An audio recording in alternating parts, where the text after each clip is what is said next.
Pēc vietējo ļaužu ieteikumu pa skaistiem Sēlijas lauku celiņiem un meža takām dodamies apskatīt pilsētiņu Ilūksti. Vēl viena maza, skaisti sakopta Latvijas pilsētiņa. Esam izsalkuši un Ilūkstes vienīgā kafejnīca ar nosaukumu Kafejnīca mūs priecē ar gardām pusdienām. Vietējiem apjautājāmies par interesantākiem ceļiem un ne tikai.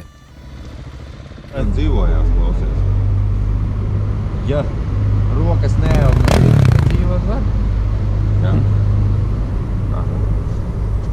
Skrūvēja visādi šitādi, Viņš dzīvot var, nu. Jā. Kā jau visur, nu. Ja tu kaut ko dari, tad tu vari darīt. Ja tu gribi dzīvot uz pabalstiem, tad sēdi un raudi. Vai jums veicās? Veiksmīgi.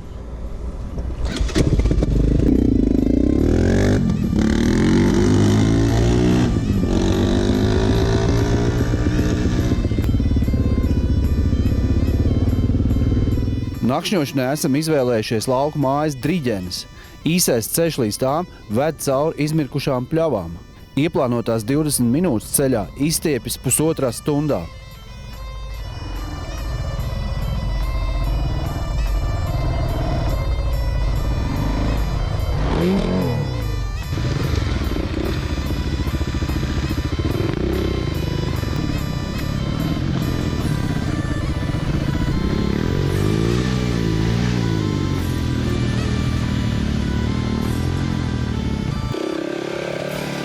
Izbraukuši vienus dubļus, iebraucam nākamajos. Atgriešanās atpakaļ šķiet ar vien nereālāk, bet neziņu, vai tiksim tālāk uz priekšu, kutina nervus.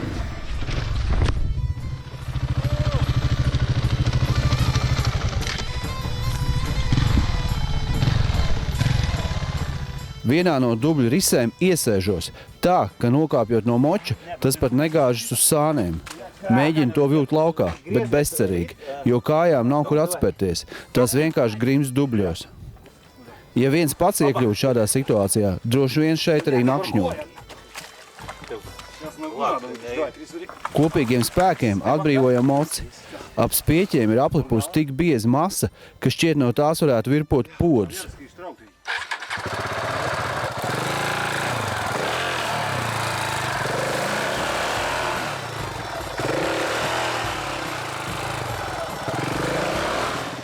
Kad esam izkūlušies pļavā apžāvēties, mums uzrodas fanu klubs.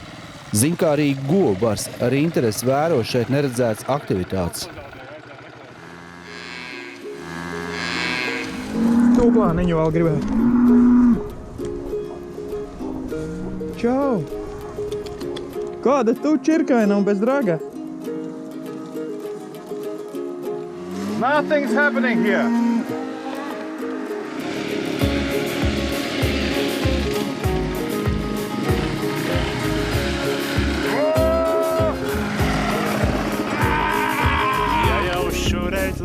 Ta aizaugsi meitais ceļš, ka man jo ir balsta īšu, ko pirmo reiz. Pošu laikas, ko tu skolēst leidz. Nasacelšos, lai namanētu, ko gaist, ko izgaroj, ko dzīst. Klus.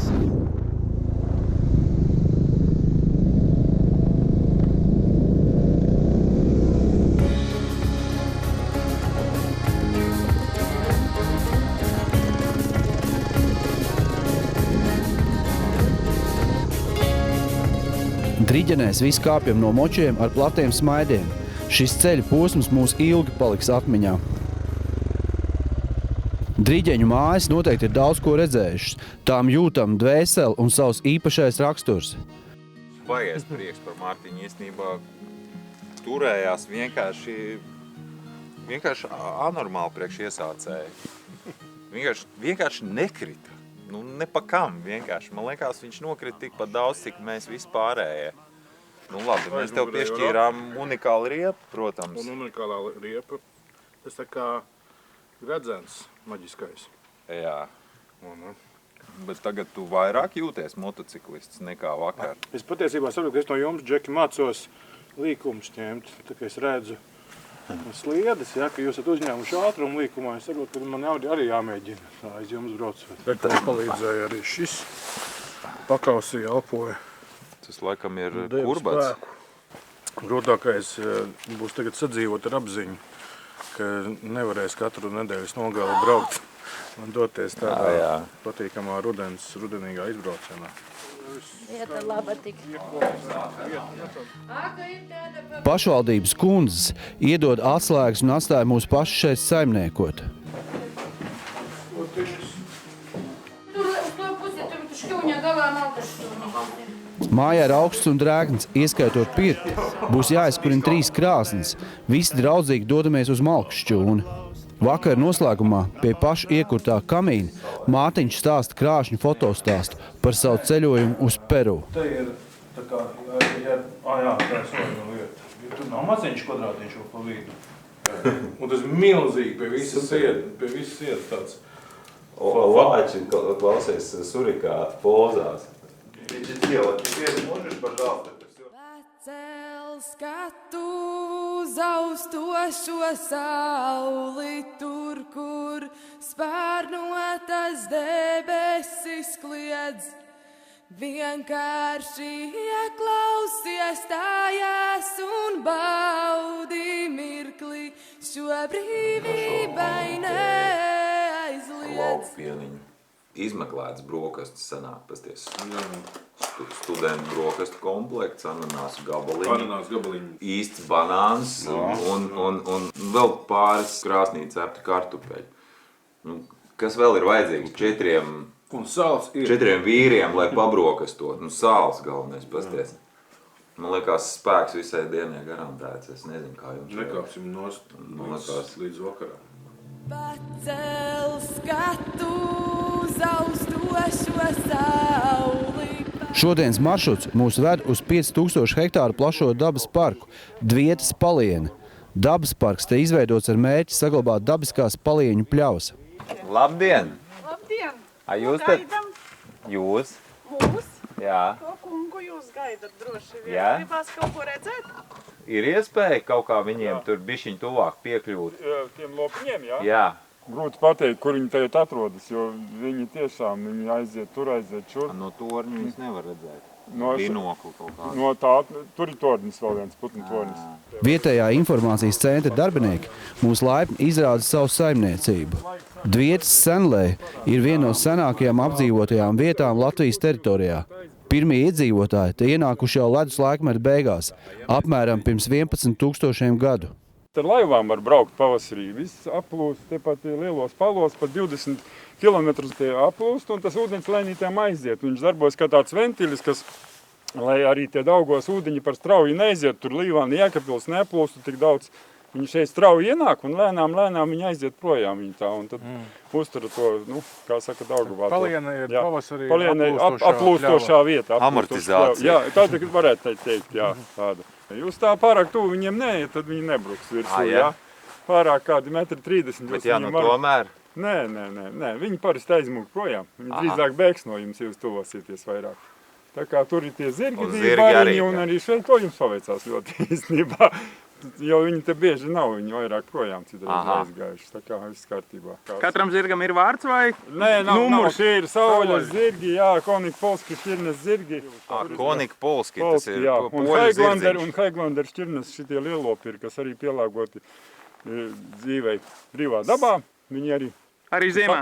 Jā, arī ziemā, viņi ziem vasaru, viņi nav mājas dzīvnieki, bet viņi tādi. Bet kāda ir ideja visam šim pasākumam? Ideja šeit ir, lai sakoptu šīs pļavas šeit ļoti tādas palieņu pļavas, kur ļoti daudz ligzdo migrējušo, ļoti daudz putni dažādi dzīvo, jā, un lai sakoptu, viņiem jābūt tādiem tā kā līdzeniem, agrākos laikos šeit gan ielopus, un arī rokām ir izkaptīm to visu pļāva, tad tagad visi tehniski laikmets un nevar nopļaut, un putniem grimst, tas ir tā kā labāk, jā? Jā, putniem ir labāk, viņi var ligzdot, kad ir tādi līdzeni, ja viņi aizaug ar krūmiem un ar visu, tad viņiem zūd tas putnu daudzveidzība. Bet tie lopi neizbradā tās līgzdas? Neizbrudāja, nē, viss tā dabīgā ceļā tiek, viņi nograuž tos krūmus ziemā un arī to zāli noēt un sakop tās ganības. Izdzīvo stiprākais un arī stiprākie tiek izdzīvot. Dzemdē paši un ar visu tiek paši galā. Visu tiek paši, tā kā viņi te jau 10 gadus vairāk dzīvo un arī izdzīvojuši, tātad jau viņi arī automātiski pielāgojas tai videi, jā. Nebija kāds vietējais gudrinieks, kas ir mēģinājis iejāt kādu zirdziņu? Nē. Nu, viņi nav priekš tam paredzēti. Tas nav viņu uzdevums. Viņu uzdevums ir tā dzīvot brīvā vidē, dabīgā un arī sakop to Foršs vidē. uzdevums, ne? Vienkārši dzīvo brīvā vidē. Vairojas, jā. Šitiem lielajiem dzīvniekiem, cik tie hektāri te? Nu jā, 400. Tas tomēr diezgan ierobežots tā teritorija. Nu jā, bet viņus pa brīžam kaut ko jaunu svaigu pieved, jā, teiksim tā.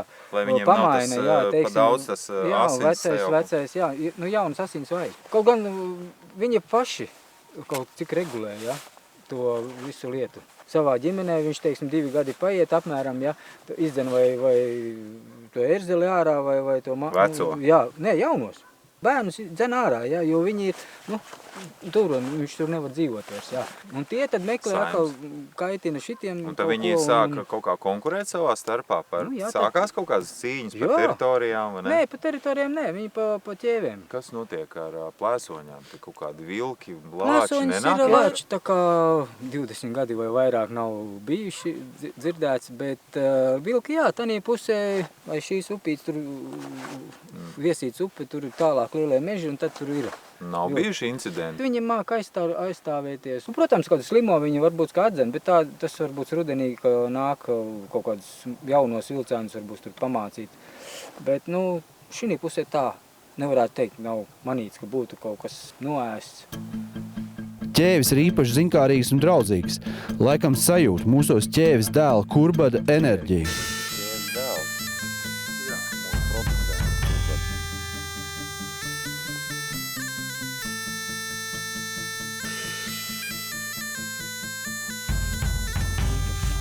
iPhones interesē. Ābols.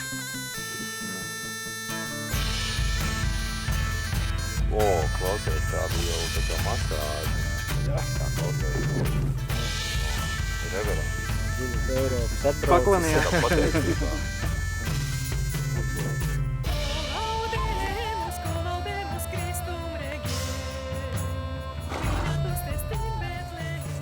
Divi Palieņu ezeri, Skuķu ezers un Dvietas ezers.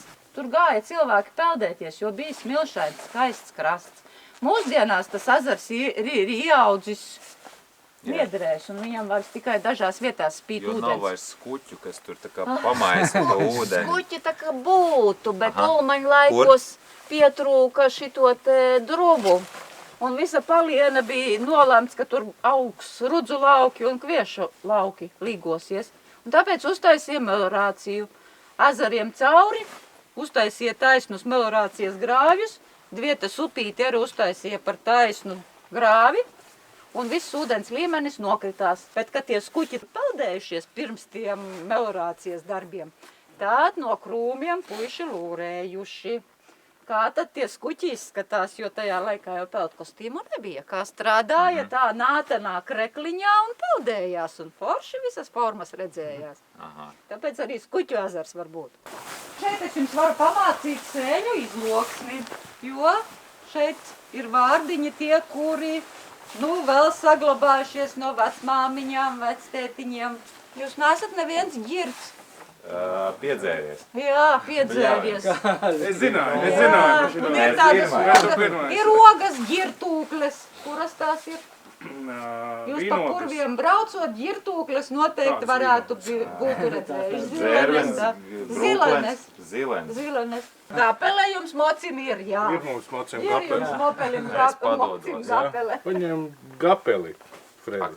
Man drīzāk interesē išbons. Išbons, kas ir? Išbonas? Nu, viss kārtībā. Tad pagaid, kas mums vēl bija? Jūs uz motocikla noteikti tupiet. Ja sēliski būtu, tad pleknēji uz motocikla. Tā kā pleks. Это translation, да? Это местный...